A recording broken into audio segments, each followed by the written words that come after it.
James, beginning in chapter 1 from the LSV. Before I begin, I want my brothers and sisters to know that things are being stirred up once again.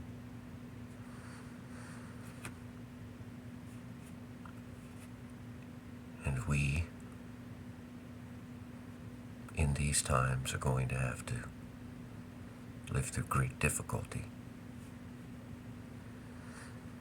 which makes it all the more important for all of us to firstly walk right in the Lord, in Christ, and to understand what we read and what we hear properly, not from the prism or lens of vast and assorted different theologians who, well-meaning or not, are still human and fallible. I would say the same of me. There are people who are outwardly tick all the boxes, so to speak, but inwardly they do not. And they are afraid to admit that because they think that looks like unfaithfulness or failure or somehow contradicting the Lord. But the truth is, we all have to open up and be genuine, first with the Lord and second with one another. And there are those who haven't rightly understood these things and have twisted them to their own purposes and their own ends based upon their own folly or lack of understanding. So, ask God for wisdom, and He will give it to you.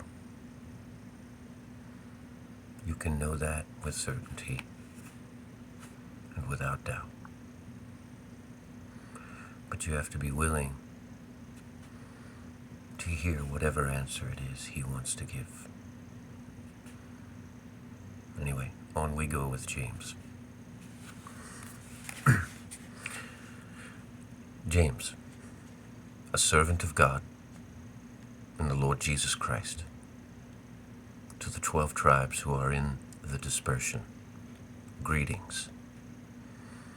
Count it all joy, my brothers, when you may fall into manifold temptations, knowing that the proof of your faith works endurance. And let the endurance have a perfect work, that you may be perfect and complete, lacking in nothing. And if any of you lacks wisdom, let him ask from God, who is giving to all generously, and not reproaching, and it will be given to him. God is not upset, says it's, and not reproaching. God gives generously. If we're looking for the truth, He gives it generously. But let him ask in faith, doubting nothing, for he who is doubting has been like a wave of the sea, driven by the wind and tossed. For do not let that man suppose that he will receive anything from the Lord. A soul-split man is unstable in all his ways. And that has to do with where your loyalties and allegiances are. He's saying that in regards to, it's not about doubting whether your question is the right question or not. It is about doubting the Lord, and therefore having one foot in and one foot out. And let the brother who is low rejoice in his exaltation, but the rich in his becoming low, because he will pass away as a flower of the grass.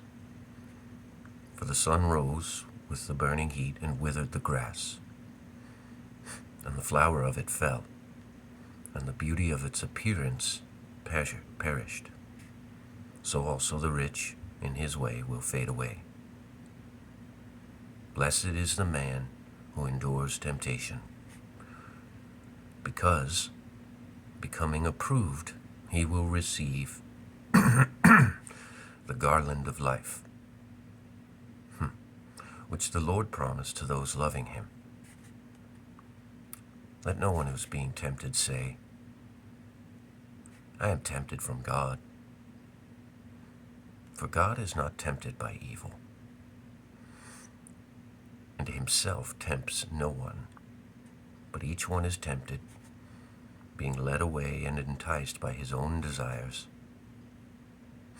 And afterward, the desire, having conceived, gives birth to sin. And sin, having been perfected, brings forth death. Do not be led astray, my beloved brothers.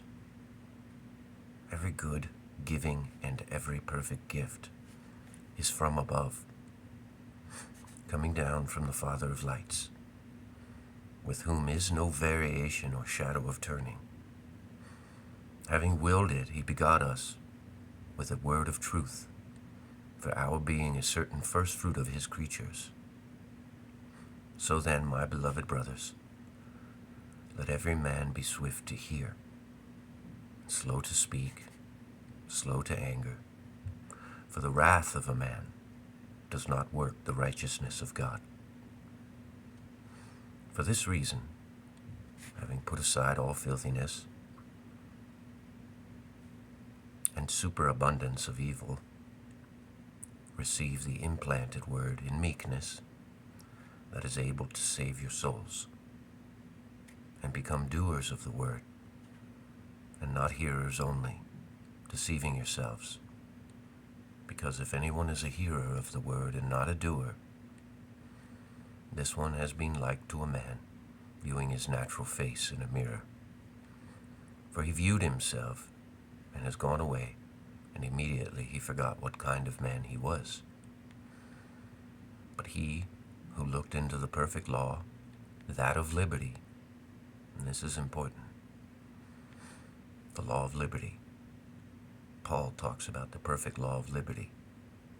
Here's James talking about it. But he who has looked into the perfect law, that of liberty, and continued there, not becoming a forgetful hearer, but a doer of work, this one will be blessed in his doing. If anyone thinks to be religious among you, not bridling his tongue, but deceiving his heart, the religion of this one is vain. Religion pure and undefiled with the God and Father is to look after orphans and widows in their tribulation, to keep himself unspotted from the world. Notice what religion is.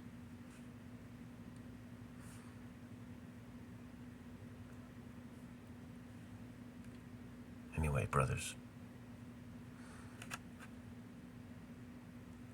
encourage one another. Don't beat one another down. If you see something that you feel you need to say to a brother or sister, we are supposed to say it in gentleness and kindness. We all fall short in many ways, as James says. It's easy to not understand things properly, especially in this day and age when we're so far away from the events that took place. Go in gentleness and kindness to one another. Do not judge one another before the time, unless it's established. Other people, they get the facts wrong, and then they don't want things done publicly.